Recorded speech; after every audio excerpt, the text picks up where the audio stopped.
को सलाम। आज की वीडियो आपके लिए बहुत ही बेनिफिशियल, हैरानकुन हो सकती है, क्योंकि आज हम इस वीडियो में जानने वाले हैं बाइबल मुकद्दस के उन लोगों के बारे में जो अपनी हुकूमत से भी ज्यादा दौलतमंद थे। ऐसे वो कौन से लोग हैं जो अपनी अपनी हुकूमतों से भी ज्यादा दौलतमंद हैं? ऐसा उनके पास कौन सा कारोबार था? ऐसी उनके पास कौन सी बरकत थी? ऐसी उनके पास उनके लाइफ का कौन सा स्टाइल था जिसको अपनाकर वो अपनी अपनी हुकूमतों से भी ज्यादा बरकत को हासिल करके आए? खुदा के जिंदा कलाम मुकद्दस में से हम देखते हैं, पहला नाम खुदा के बंदा इब्राहिम का है। आए हम देखते हैं, हमारे पास पहला टॉपिक है इब्राहिम की बरकत का, या उसके अपनी हुकूमत से ज्यादा ब्लेस्ड और दौलतमंद होने की पहली वजह हम देखेंगे। वो पहली वजह कौन सी है? खामोश वफादारी। हम देखते हैं कि खुदा के बंदा मुकद्दस इब्राहिम को क्या कहा।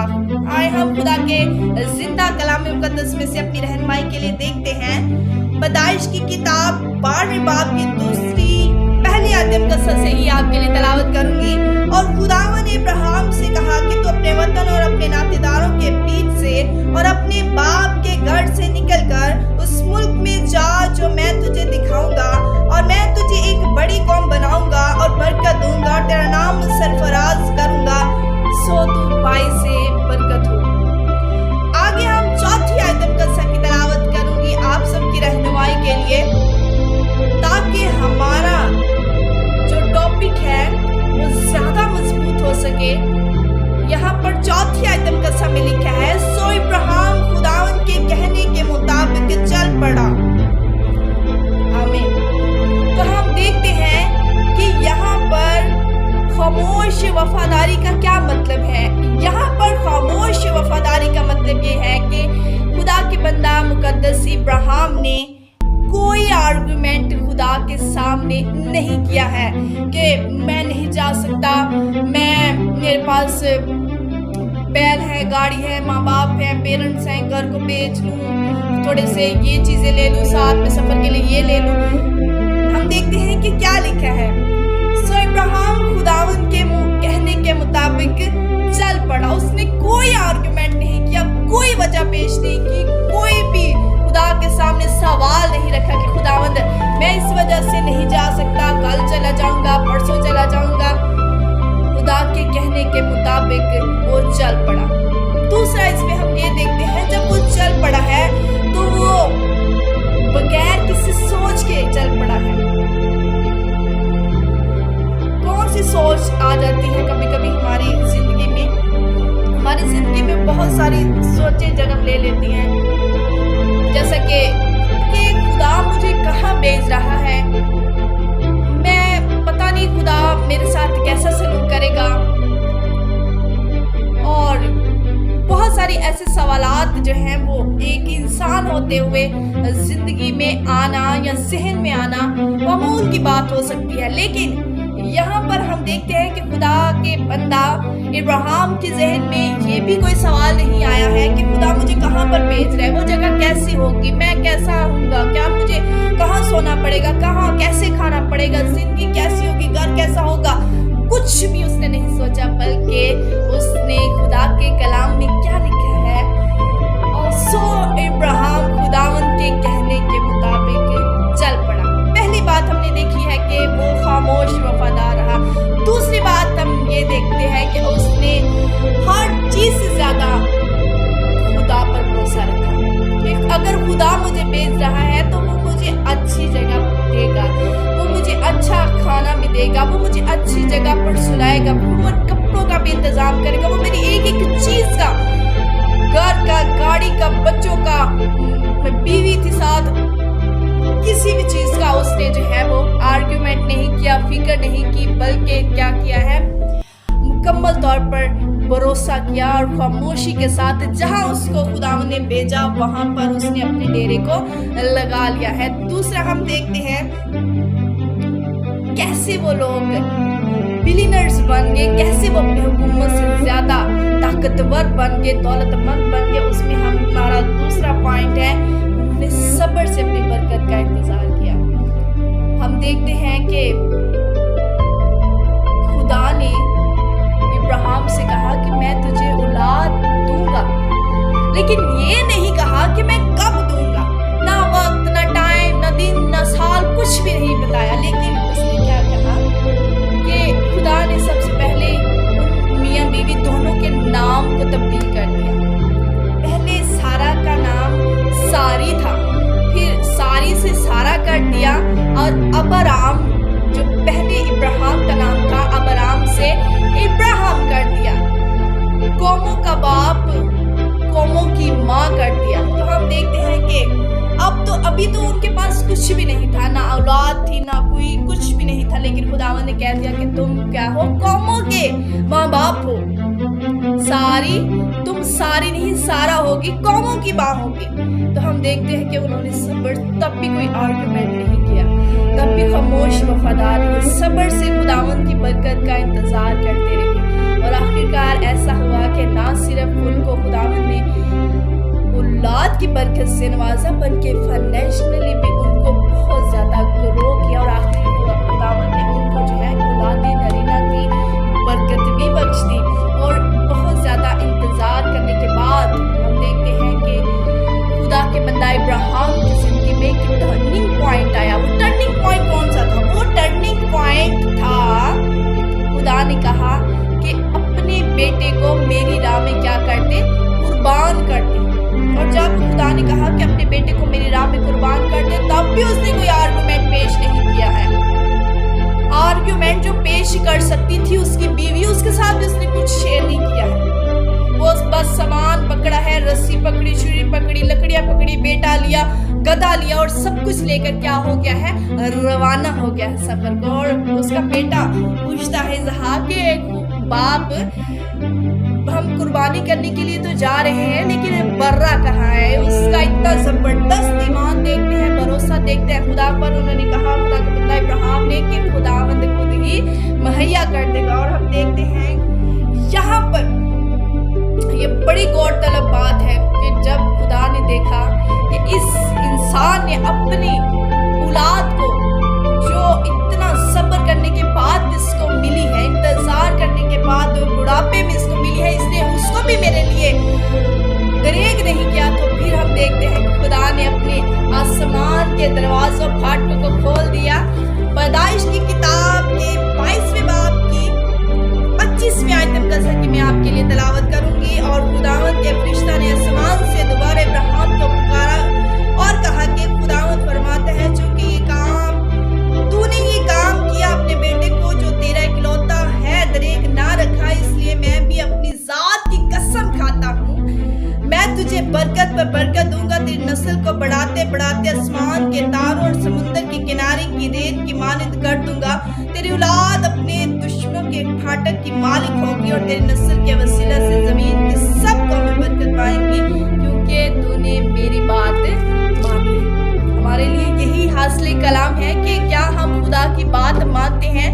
हम तो पहली बात यह है कि हम यही सोचते रहते हैं कि खुदा मुझसे बात नहीं करता।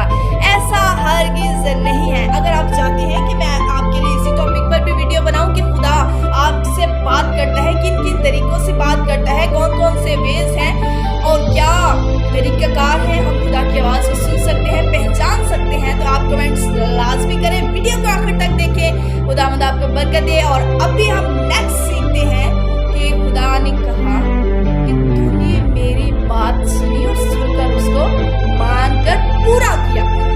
इस वजह से वो लोग मेरे अजीजों बिलियनर्स बने, अपनी हुकूमतों से ज्यादा ताकतवर बन गए, इस वजह से क्योंकि उन्होंने खुदावंद कादिर मुतलक लश्करों के खुदा कुद्दूस यहोवा के कहने को नहीं टाला है।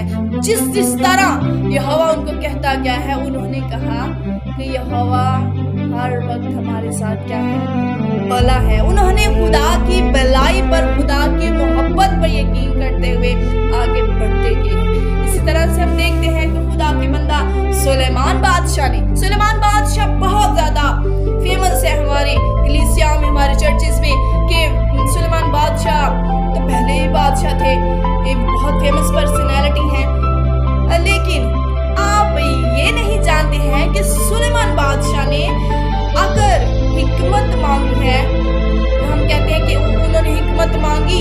वजह से खुदा ने उन्हें दौलत भी दे दी, शोहरत भी दे दी, बहुत कुछ दे दिया। लेकिन आप ये नहीं जानते कि सुलेमान बादशाह ने भी ये हिकमत क्यों मांगी थी? इस वजह से कि ये हिकमत भी खुदा के लोगों को फायदा पहुंचा सके। जब ये भी काम सबसे पहले उसने कुर्बानी खुदा के जलाल के लिए दी, ये भी खुदा को दिया। दूसरी बात, अगर कुछ मांगा भी वो भी खुदा की कौम के लिए मांगा कि खुदावंद इतनी बड़ी कौम की जिम्मेदारी मेरे ऊपर है तो मुझे हिकमत दे ताकि मैं इस जिम्मेदारी को बेहतर तौर पर सर अंजाम दे सकूं। और जब सर अंजाम दे सकूं तो मैं इस काबिल नहीं, तू मुझे आसमानी और अपनी हिकमत दे, ज्यादा हिकमत दे। और जब खुदा ने देखा कि ये भी अपने फायदे के लिए, यहाँ पर भी अपने फायदे की बात नहीं कर रहा, यहाँ पर भी मेरी कौम के लिए ही बात कर रहा है, तो खुदा ने कहा मेरा दिल खुश हो गया, मेरा दिल खुशी से भर गया। और अब मैं तुम्हें ना सिर्फ हिकमत दूंगा बल्कि तुझे इतनी दौलत दूंगा, इतनी फाइनेंशियली भी तुझे इतना बरकत बना दूंगा कि तुझसे ना पहले कोई इतना बरकत हुआ ना कोई बात नहीं। इसी तरह दूसरी मिसाल हम देखते हैं खुदा के बंदा अय्यूब नबी की। खुदा के कलाम में लिखा है अय्यूब सादिक, रास्तबाज, खुदावंद से मोहब्बत रखता था, खुदावंद के साथ साथ चलता था। तो उसकी जिंदगी में बहुत सारी मुश्किलात आ गई, सब कुछ खत्म हो गया, लेकिन उसने भी खुदा की मोहब्बत पर भरोसा रखना ना छोड़ा। उसने भी इस बात पर यकीन रखा, खुदा की भलाई पर यकीन रखा कि खुदा हर एक काम में हमारे लिए भलाई करता है। उसने यकीन रखा, भरोसा रखा, उसने भी खामोश वफादारी दिखाई है खुदा के साथ। उसने कहा कि अगर हम खुदा से सुख पाए और दुख ना पाए, सो हम देखते हैं कि खुदावंद ने अपने बंदा अय्यूब नबी को कितनी बरकत से नवाजा। सो अय्यूब की किताब के 42वें बाब की आखिर वाला जो बाब है, आखिर वाला बाब, उसके 12वीं आयत का समय लिखा है, यूं खुदावन ने अय्यूब के आखिरी अय्याम में इब्तिदा की निस्बत ज्यादा बरकत बख्शी और उसके पास 14,000 भेड़ बकरियां, 6,000 ऊंट, 6,000 जोड़ी बैल और 1,000 गधियां हो गई। उसके 7 बेटे और 3 बेटियां भी हो गई। हम देखते हैं ऐसी बरकत, खुदा ने कहा है कि मैं तुम्हें ऐसी बरकत दूंगा जिसमें दुख शामिल नहीं करूंगा। अगर आप भी ऐसी बरकत चाहते हैं जिसमें दुख ना हो, अगर आप भी रोजमर्रा की चिक से आजाद होना चाहते हैं, अगर आप भी स्पिरिचुअल और फाइनेंशियल दोनों तरीके से कामयाब, दौलतमंद, ग्रेट, प्रोग्रेसिव बनना चाहते हैं, तो ये टॉपिक्स हैं, ये पॉइंट्स हैं आपके पास। वीडियो को बार बार सुने, देखें कि किस तरह से वो लोग खुदा के साथ वफादार रहे हैं। हर एक बात में उन्होंने सिर्फ खुदावंद को जलाल दिया है। उन्होंने कहा हाँ खुदावंद तू ठीक है, तू जैसा भी है, अगर तू बेटे को कुर्बान करने का भी हुक्म दे रहा है तो भी इसमें भी तेरी कोई भलाई है। बेटे ने कहा कि बाप बर्रा कहाँ है, तो बाप ने कहा खुदावंद जो भला है खुद ही मुहैया कर देगा। जबरदस्त, खुदावंद के नाम का जलाल मिले, प्रेज गॉड। खुदावंद जो है बहुत बड़ा है, अजीम है। अगर आपकी जिंदगी में मुश्किलात भी हैं, दुख बने हुए हैं, कर्जों के नीचे है, कुछ भी है, अगर आप आजाद होना चाहते हैं, फाइनेंशियली ग्रोथ करना चाहते हैं, खुदावंद की आवाज को सुनना शुरू करें, खुदावंद के नाम को मुबारक कहना शुरू करें। और अगर आप चाहते हैं कि खुदा की आवाज कहाँ पर है, मैं कौन सी हुक्म को मानूं, तो खुदा ने हजारों साल पहले ही हमारे लिए लिख दिया है, तैयारी कर दी है। ये खुदा का कलाम है, ये खुदा के अहकाम है, हमें इन पर चलना है। हमें जो है वो खुदावंद के साथ इन अहकाम पर चलते चलते आगे बढ़ना है और खुदावंद से बहुत सारी बरकत हासिल करना है। पर मुकाशवा की किताब में लिखा है वफादारी से चलता रहे और हमेशा की जिंदगी के ताज को हासिल कर। आखिर तक जो वफादार रहेगा, मुकद्दस इब्राहिम, खुदा का बंदा इब्राहिम भी छुरी चलाने तक, अपने बेटे पर छुरी चलाने तक वफादार, बस वो छुरी चलाने ही वाला था तो खुदावंद ने क्या कहा, रुक जा, अपने पीछे देख और पीछे बर्रा मौजूद। सब चीजें आपके लिए खुदा के कलाम में लिखी है भलाई पैदा करती है। अगर आप भी अपनी जिंदगी में हर जगह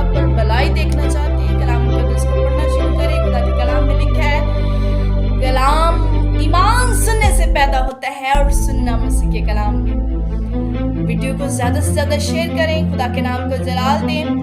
अगर आप हमारी वीडियोस को पसंद करते हैं तो कमेंट्स में लाजमी बताएं कि आपने बरकत को हासिल किया है। आप किस टॉपिक पर चाहते हैं कि मैं आपके लिए वीडियो बनाऊं, कमेंट्स में लाजमी बताएं। गॉड ब्लेस यू, खुदावंद आपको बरकत दे। चैनल को सब्सक्राइब लाजमी करें। God bless you, God bless you.